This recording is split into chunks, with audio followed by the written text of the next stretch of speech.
Clint, let me ask you this. I'm putting you on the hot seat. So with all your numbers and all this data we have, or that I say we, that you have built, what do the numbers tell us who's going to be the 2026 SMX 450 World Champion? I mean, top of stack, whether you want to believe the facts or not, but the facts say Chase Well, Sexton. no, you're saying Sexton. So on the numbers game, Yeah. data is showing Sexton is going to be the champion. I will say this: he is going to be the strongest candidate. Now, if it's not a prediction. This doesn't predict who's going to win, right? It tells you who's going to be the strongest. You like this? I'm pulling an RC sitting on the fence. No predictions here, but it's a prediction. I'll give you my prediction, but the fast power index tells you Sexton by far the strongest headed into Supercross. Looks like the guy to beat. Right? Like speed's there, his starts are there. He's on the podium the most over the last 2 years. Yeah, so he's the strongest. Now, he's got to show up every week. He's got to keep it on two wheels every week. He's got to adapt, probably the most important thing, adapt to that new bike and a new team, right? That's probably the variable there. So you mean you're not, you mean your program don't factor that in? No factor. I can't factor in hype. I can't factor in variables like. See, that's what. Hey, you see what I'm saying, RV? Like I'm always challenging. I'm like, well, what? Because like like Nick Saban, like he can't stand stats, right? He can't stand them. He's like, that's the one thing that's all these stats. I got all these stats guys coming to me telling me we need to go for it on third down in this scenario. Or we need to go for it on fourth down scenario. I will say this, dude. And you know it, and this is where stats have changed the game, in my opinion. Like I have listen. I pay attention to it at a base level.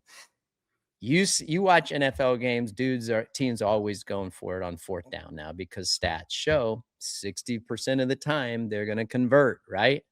Yep. It's just changed the game, and then now here you go. It's changing.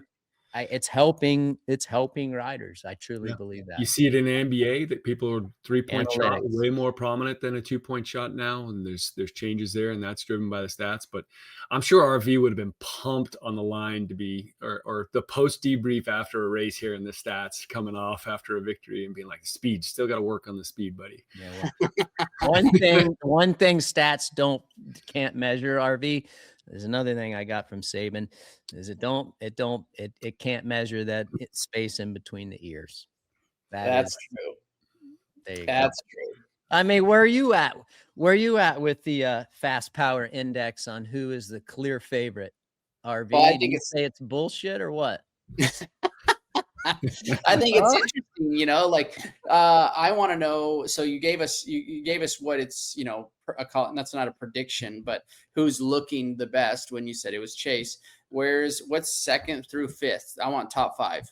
Yeah, top five. Okay, so we got Sexton at the top, clear favorite. Webb number 2. Jet Lawrence, he's third. He's out injured. This one's people. Yeah, we've got. Hold up, dude. You mean to tell me they had Jet third? Third. That's what happens when he's only got 19 podiums in the last 2 years versus 31 for a guy like Sexton, 26 for a guy like Cooper Webb. That's going to impact. You got to show up. You got to be available. Availability, right? Yeah, and more important, interesting piece on Jet Lawrence. He's ranked 4th on starts with a 6.1. Right. So a full position behind where Webb is. So when you look at just from a skill perspective, his first lap position is one off of the best of Webb. And he's behind Webb, Sexton, and Roczen from a first lap position rank. So his speed is completely unmatched, right? Like he 100% leads in the speed side. There's no questioning that. But the start's good, but not the best. And that has an impact on where he sits on it. But yeah, so you got Sexton, you got Webb, you got Jet Lawrence.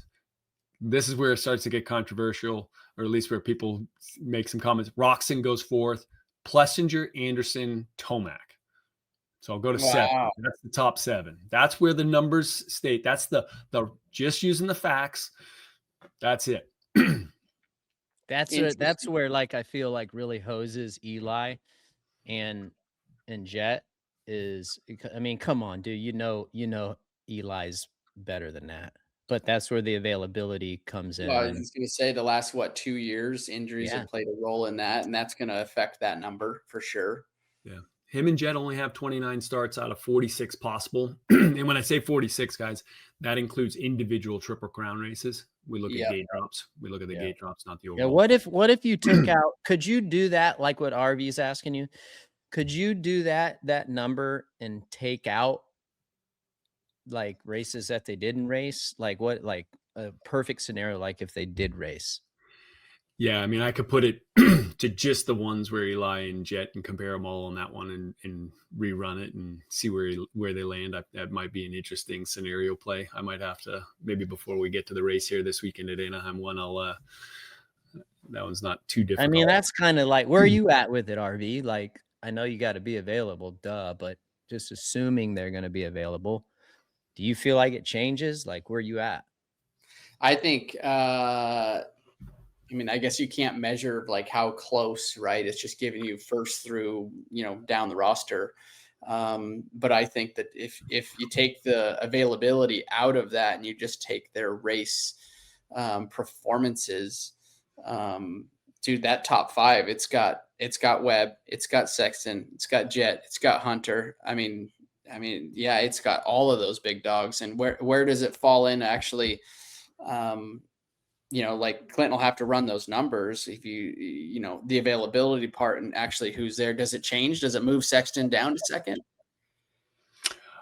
I don't think we're going to see Sexton drop because he's got 46 starts. He's 46 for 46. So he's been 100% available. And I think in those head-to-heads, but you never know. Like it could be that when Jet's there, it's not quite as good. Or when Eli's there, it's not quite as good. But I think Chase, when I look at the numbers on Chase, man, they are just so good. It's the challenge is sometimes those mistakes, right? Now, the reality is that I think comes from more 2022, 2023, 2024 and 2025. He's actually not made nearly the mistakes that he once did. So I think Chase still probably ends up there, but hey, I'll run. So this is his breakout year, Clint. This is his breakout year. It could be. We'll see. I don't know. You rode a lot of that green bike. He's got to make that work for him now, right? I think that's going to be the variable for him. You can't underestimate, if we're talking about predictions, Webb's got a new bike and he doesn't have Eli Tomac testing. I think that's going to be a big variable too. So both of those guys at the top of the power ranking, that makes it tough, right? Like they're both going to have to adapt to a new bike. So this fast power index, are we updating it? Like, tell us our listeners what is that going to entail? What does it look like each week on the broadcast and RDL? Yeah, I mean, the big thing is it's just another piece that's available. This is the preseason one that we're sharing right now. We'll have an in-season one. It'll be based off of 4 weeks of data. So the first 3 weeks, we'll publish it and use it. But it's really most valuable when we get 4 weeks of data and we use it kind of as a rolling average.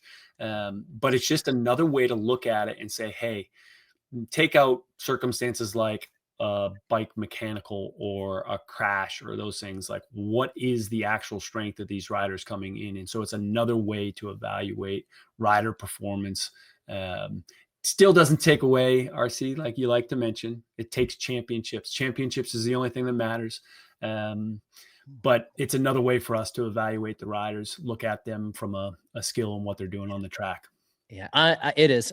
Listen, dude, I'm old school, RV. You know this, Clint, you know this. For people who don't know me behind the scenes, like I'm just old school. I think like I would forfeit so many race wins for championships. I feel like, I don't know. We've had this conversation, RV. I'm a championship guy. That I love race wins. I mean, of course I do. There's some race wins that people remember more than championships, but dude,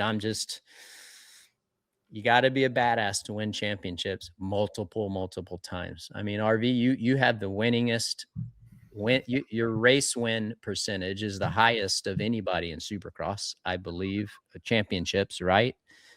Clint? Win percent, yeah, win percent was your win incredible in Supercross. Yeah, you're over McGrath, you're over me, you're over Bubs, everybody. You're the leader in that. You know, you have four championships. I mean, I'm a Yeah. championship guy. I don't know. I agree, man. Like no matter how you slice it, race wins are cool. They pay some bills, but longevity and what we're all trying to get out of this career of racing dirt bikes is the big picture is championships. Those are the ones that get you into, not always, but get you into those record books of AMA Hall of Fame and things like that. And you can do it without championships. You can. Yeah, you can. But yeah, paying the bills and putting money in the bank and everything that comes along with it. The whole goal is your parents did it to you. My parents did it to me. Yeah. The goal is to win championships. And it starts out at a young age doing amateur nationals, right? Like, okay, great. A race wins. Awesome. But when you leave Loretta Lynn's, don't matter. It's a 3-moto format. If you win 2 of them and you botch the 3rd race and you don't get that AMA #1 plate, everybody knows that who did, right? So that's kind of how we were all bred is championship wise. And I think there's different people out there too that will know or that never will have that opportunity to win a championship, but their whole goal is to have a great career, put money in the bank, and get race wins, which is a huge feat in itself also. Yeah, it is. Clinton, thanks for coming on, dude. Are you going to bless us with your presence at Anaheim this weekend? I'm looking forward to it. Can't He's wait. got to get out of the rain up here. I need some sun, boys.